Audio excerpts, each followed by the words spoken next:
advertisement clause that cannot be implemented, because in that case BCCI will become the poorest board of the world.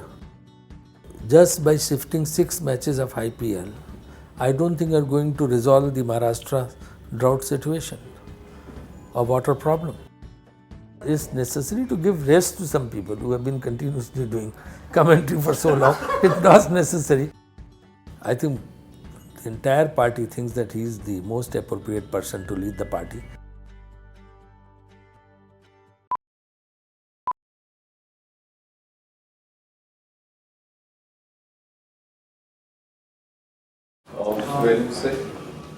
When you say punching bag, like the Supreme Court has been at it for a while, and I think now we are maybe a few days away from maybe the judgment also, which actually will totally change everything within the BCCI if you go by the recommendations of Justice Lodha. So what's the mood within the BCCI? Is there a panic, or how do you guys see this? Well, we are also keeping our fingers crossed. I mean, whatever Supreme Court will decide, we will abide by that.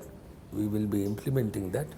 But there are certain issues which are impractical, which has been recommended by the Lodha Panel, like advertisement clause that cannot be implemented, because in that case BCCI will become the poorest board of the world. The entire earnings will go away. So that clause, and I think the honorable judges will definitely look into it. Then this state association thing, those states who have really built cricket, Maharashtra, Gujarat, that's why those associations have been recognized. And in the northeast, in certain states it's very difficult to find even 12 Ranji players, and there's no infrastructure in those states. So giving them full status is a problem. And those who have been organizing cricket for 75 years, if they are deprived, then they will, it will be injustice to them. So all those issues have been highlighted before the Supreme Court. We are awaiting for Supreme Court's verdict. 80% recommendations of Lodha Panel we are willing to implement. Only 20% recommendations, they have to look into it. Rajeev, you are asked with the question about courts, and IPL also. About IPL being moved out of Maharashtra, now there are issues in Jaipur, Chhattisgarh, PILs there about the same problem. And even in Kanpur, I think UP is also facing the same water crisis. So do you think it's a fair thing on part of board to push IPL out of these places, and how difficult it is for the board to keep rescheduling its? No, it's really a major problem for us, because moving out the entire arrangement to another venue is a difficult task, because tons of equipment is to be moved, then printing of tickets, then publicity in that particular city and state. So all these problems are there. So it's equally bad for franchisees as well. But we have to live with the system which is prevailing in the country. And these IPLs, most of them are publicity stunt. Because if Maharashtra, I can understand, because I am a member of parliament from Maharashtra also, and I have contributed from my MP-led fund also for the water crisis of Maharashtra. But it's a much, much bigger problem. Just by shifting 6 matches of IPL, I don't think are going to resolve the Maharashtra drought situation or water problem. And those stadiums where matches are not taking place now, the matches have been shifted, they are still being watered, because it's an ongoing process. It's a round the year process. No stadium can be kept without watering it.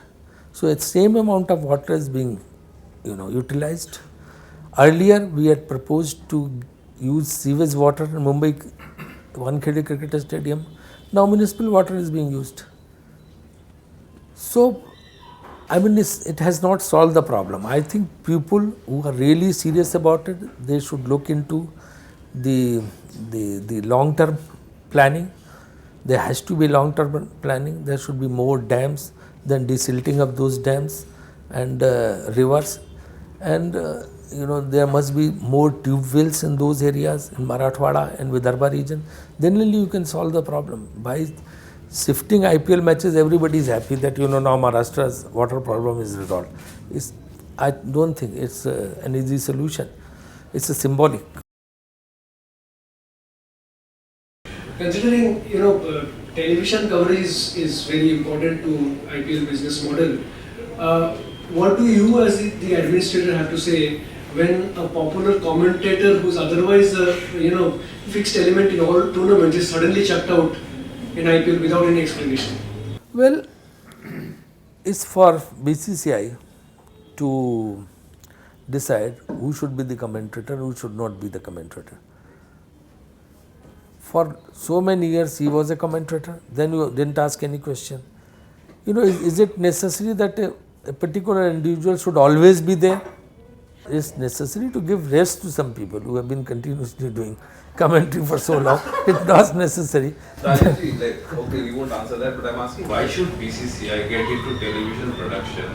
And as you are saying, these commentators are paid so handsomely. Then why do you think they would ever criticize the board? And they have never. So the objectivity of a commentary is totally lost. Like when you listen to them.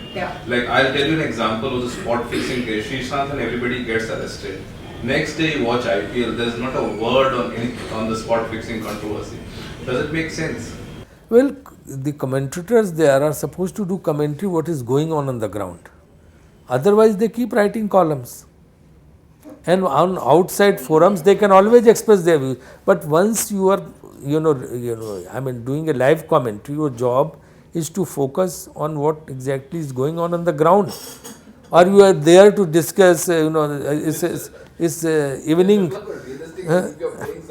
panel discussion that you are having there.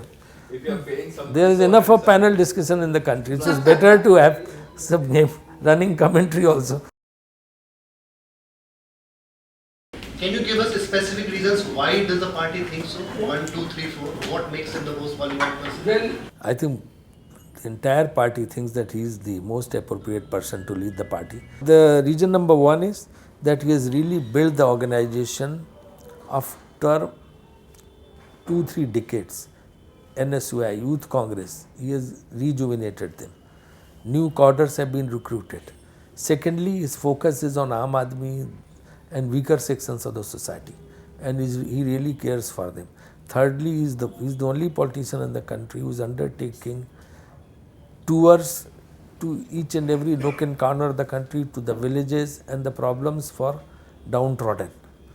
And number 4, people may say anything, but he is very well read. You can talk to him on any subject and he can talk to you hours. That means he has got good knowledge of the issues, and he can and the global issues also. He has been abroad, he studied abroad, and he knows the country as well. So I think he is well qualified.